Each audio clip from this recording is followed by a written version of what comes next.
Holi Trinity church Bolaram సమర్పిస్తున్న అనుదిన వాక్య ధ్యానాలను వీక్షిస్తున్న ప్రియమైన ప్రేక్షకులందరికీ మన ప్రియ రక్షకుడైన యేసుక్రీస్తు ప్రభుని శక్తిగల నామమున మా హృదయపూర్వక స్వాగతం. లెంట్ వాక్య ధ్యానాలలో భాగంగా ఈరోజు మన మెన్స్ ఫెలోషిప్ సభ్యులు శ్రీ ఏ శాంసన్ నవనీత్ కుమార్ గారు అందించే దైవ సందేశాన్ని విందాం. ఆయన తన సిలువను మోసుకొని కపాల స్థలమును చోటికి వెళ్ళెను. And he bearing his cross went to a place called Golgotha. ఈ సందేశాన్ని వినక మునుపు ఈ భక్తి గీతాన్ని విందాం.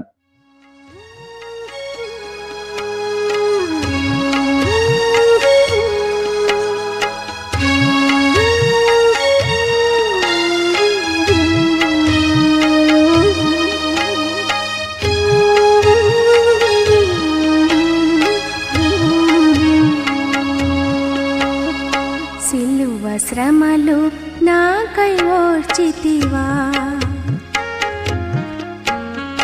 కల్వరి గిరి మెట్టపై సిలువ శ్రమలు నాకై ఓర్చితివా, కల్వరి గిరి మెట్టపై కలుషమెల్లను బాపగా ఇలవేల్పుగా బలి అయితివా, సిలువ శ్రమలు నాకై ఓర్చితివా.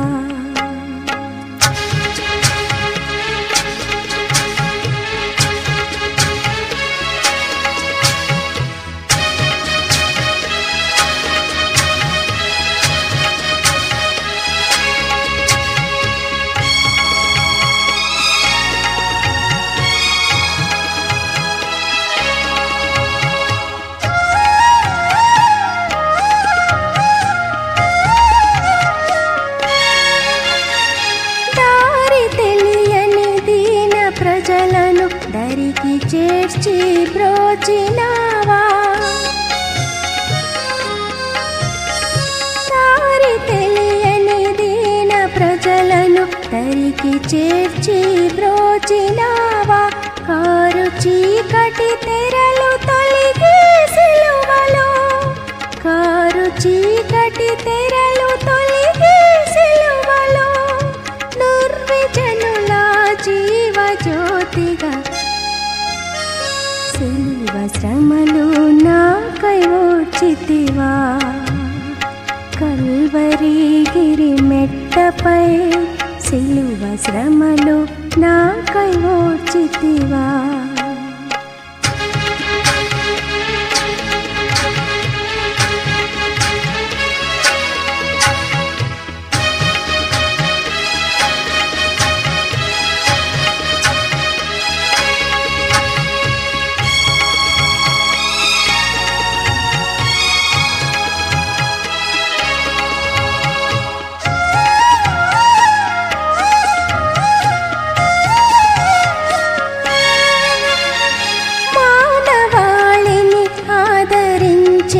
మాన్యుడా ఓ పూజుడా, మానవాళిని ఆదరించిన మాన్యుడా ఓ పూజుడా, అనవరతము తలతో నీతో సిలువను, అనవరతము తలతో నీతో సిలువను, కన్న తండ్రివి నీవని సిలువ శ్రమలు నాకై ఓర్చితివా, కల్వరి గిరి మెట్టపై సిలువ శ్రమలు నాకై ఓర్చితివా, కల్వరి గిరి మెట్టపై కలుషమెల్లను బాపగా ఇలవేల్పుగా బలి అయితివా, సిలువ శ్రమలు నాకై ఓర్చితివా.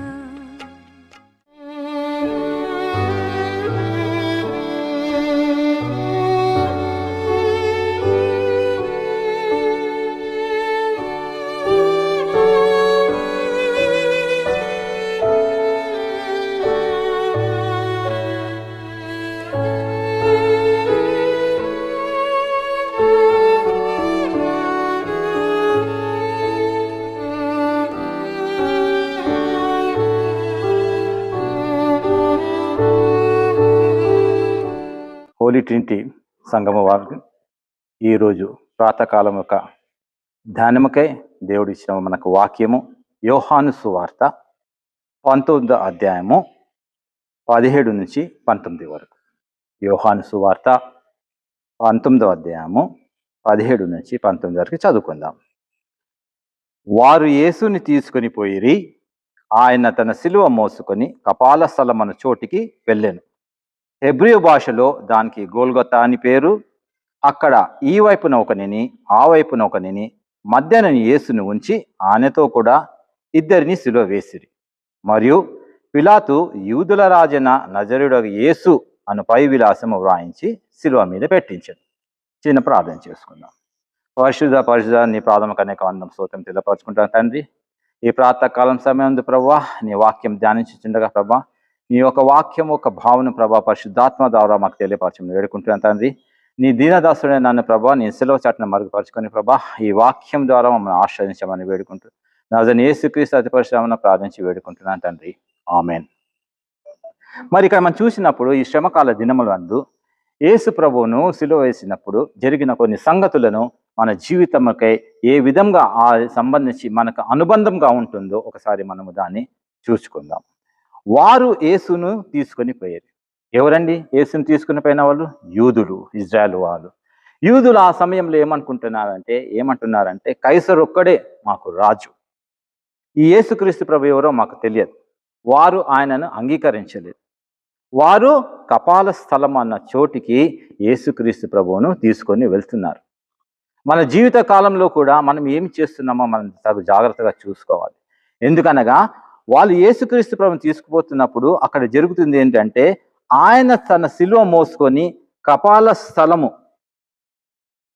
అన్న చోటికి దాన్ని తీసుకొని వెళ్తున్నప్పుడు అది గోల్గొతా అనే ఒక ప్రదేశం అన్నమాట. సో మన జీవితంలో కూడా యేసుక్రీస్తు ప్రభువుని మనం అంగీకరించినప్పుడు, యేసుక్రీస్తు ప్రభు యొక్క పరిశుద్ధాత్మను మనం అంగీకరించినప్పుడు దాన్ని ఎంతో భద్రంగా మన హృదయంలో భద్రపరచుకోవాలండి. ఆ రోజులు యూదులు ఎలాగ చేస్తారో మనం కూడా అలాగే ఇంకా చేయకూడదు. మనము యేసుక్రీస్తు ప్రభువుకు ఆయన ఒక శిష్యులుగా ఉన్నప్పుడు ఆయన చూపిన బోధ ప్రకారము, ఆయన మనకిచ్చిన ప్రేమ ప్రకారము, ఆయన మనకిచ్చిన ఆజ్ఞల ప్రకారము మనం అనుసరించుకుంటూ ముందుకు సాగుతూ వెళ్ళాలి. అక్కడ ఒక వైపున ఒకనిని ఆ వైపున ఒకనిని మధ్యన యేసుని ఉంచారంట. అంటే యేసుక్రీస్తు ప్రభు యొక్క సిలువ మీద ఆయన వేలాడి తీసినప్పుడు ఇటుపక్క అటుపక్క ఎవరున్నారండి? దొంగలు, పాపులు. వారి మధ్య ఆఖరి క్షణాలలో కూడా మన కొరకు అంత బలియాగమై మన పాపాలు మోసుకొని సిలువ మీద తీసుకొని వెళ్తున్న తర్వాత కూడా ఆఖరి క్షణాలలో కూడా ఆయనని పాపుల మధ్యనే ఉంచారు, కానీ ఆయనకు ఆదరణ కలుగుతున్నట్ల ఎక్కడ కూడా వాళ్ళు ప్రవర్తించలేదు. వాళ్ళు ఈరోజు మనం ఏం చేస్తున్నాం?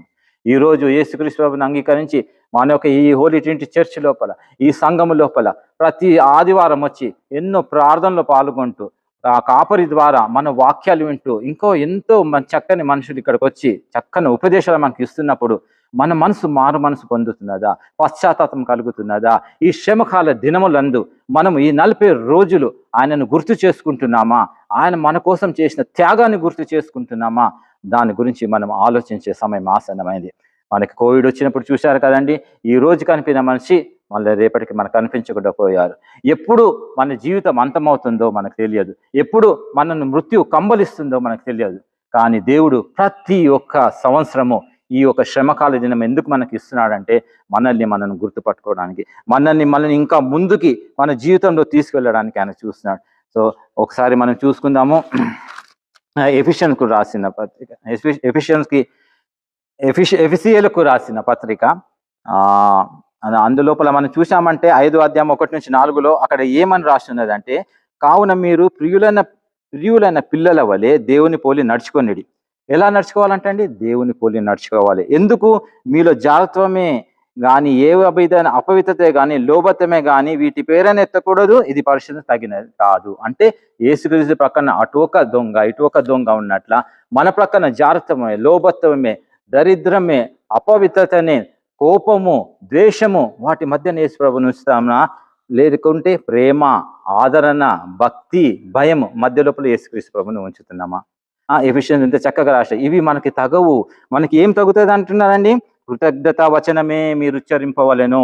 ఏమంటున్నాడు? కృతజ్ఞతా వచనమే మీరు ఉచ్చరింపవలెను.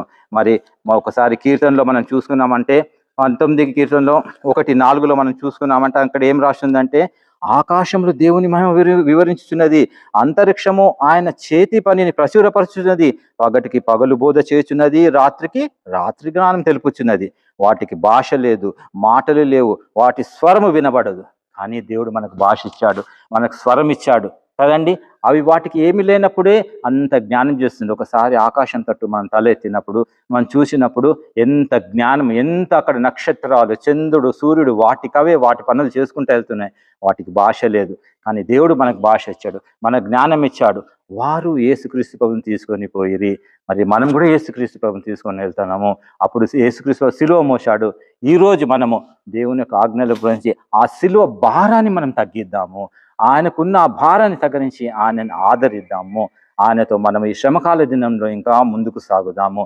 ఎందుకంటే ఆయనను సిలువ వేసినప్పుడు ఈయన మా రాజు, క్రైస్తవుడు ఏం రాశాడంటే అక్కడ, ఈయన యూదులకు రాజు అని రాశాడు కదా. అది ఆయన ఒక అపహేళనగా రాశాడా, హేళనగా రాశాడు తెలియదు. కానీ ఈరోజు మనము యూదులకు రాజు మా యేసుక్రీస్తు ప్రభు అనేది మనం ఈరోజు శ్రమకాల దినంలో మనల్ని చూసిన వాళ్ళు తెలుసుకోవాలి, వీళ్ళ రాజు యూదుల రాజు అని. అలాంటి ప్రవర్తన కలిగి, అలాంటి ప్రేమ కలిగి సంఘంలో మనం నడుచుకోవాలి.